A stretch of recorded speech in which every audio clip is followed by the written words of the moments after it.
Welcome to Smart Stock Watch, your go-to channel for in-depth financial analysis. Today is September 25th, 2025, and we're diving into Concentrix's third quarter earnings report. Concentrix, a global leader in technology and services, has just released its financial results for the fiscal third quarter ended August 31st, 2025. Joining us today is John, senior analyst from Smart Stock Watch. John, thanks for being here. Thank you for having me. Concentrix has shown some interesting developments this quarter, and I'm excited to break down the numbers and insights from their latest earnings report. Revenue and profitability overview.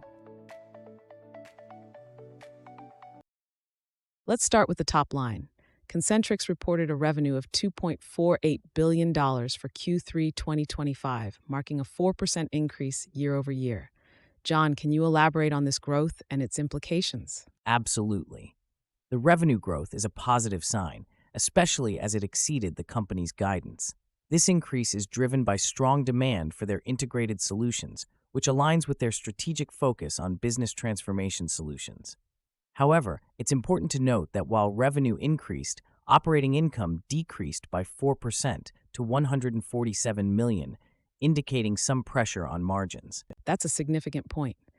Despite the revenue growth, the operating income decline suggests challenges. What about net income? Net income saw a remarkable increase of 430.7% to $88.1 million, which is quite impressive. This surge is primarily due to improved operational efficiencies and a favorable comparison to the previous year, where net income was significantly lower. EPS performance and analyst expectations. Moving on to earnings per share, Concentrix reported an adjusted EPS of $2.78, which is slightly below last year's $2.87. How does this compare to analyst expectations, John? Interestingly, the adjusted EPS of $2.78 actually surpassed the forecasted EPS of $2.60, which was based on a survey of one analyst. Despite the year-over-year decline of 3.1%, beating the forecast is a positive indicator and reflects the company's ability to manage expectations effectively. That's a good point.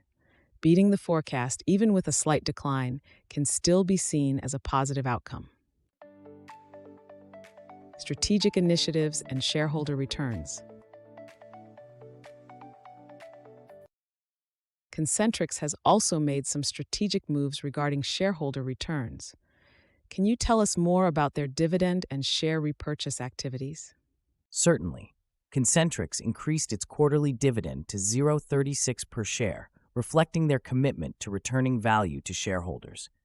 Additionally, they repurchased approximately 800,000 shares at a cost of $42.2 million.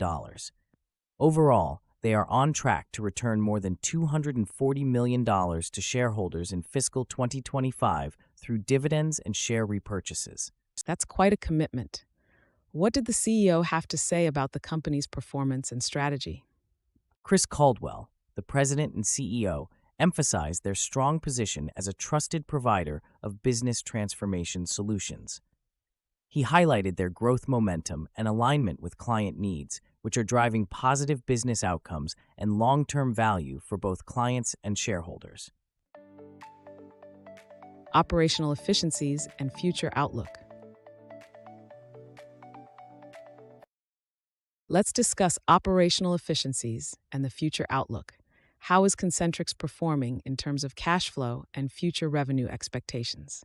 Concentrix generated $224.8 million in cash flow from operations this quarter, with an adjusted free cash flow of $178.8 million. Looking ahead, they expect Q4 revenue to be between $2.525 billion and $2.550 billion, and full-year revenue to range from $9.798 billion to $9.823 billion. These projections indicate steady growth and a positive outlook for the company. It's encouraging to see such strong cash flow and optimistic guidance. What are the key factors driving this outlook? Their focus on integrated solutions and business transformation, coupled with a strong demand environment, are key drivers. Additionally, their strategic initiatives, such as the combination with WebHelp, are expected to enhance their capabilities and market position. Key takeaways. As we wrap up, Concentrix has delivered a solid performance in Q3 2025, with revenue growth, a significant increase in net income, and a commitment to shareholder returns. John, any final thoughts on their investment prospects? Concentrix is well positioned for continued growth thanks to their strategic focus and strong demand for their solutions. The increase in dividends and share repurchases further enhances their attractiveness to investors. Overall, they present a compelling investment opportunity. Thank you, John, for your insights. And thank you to our viewers for tuning in. If you found this analysis helpful, please like, share, and subscribe to Smart Stock Watch. We'd love to hear your thoughts on Concentrix's performance in the comments below. Until next time.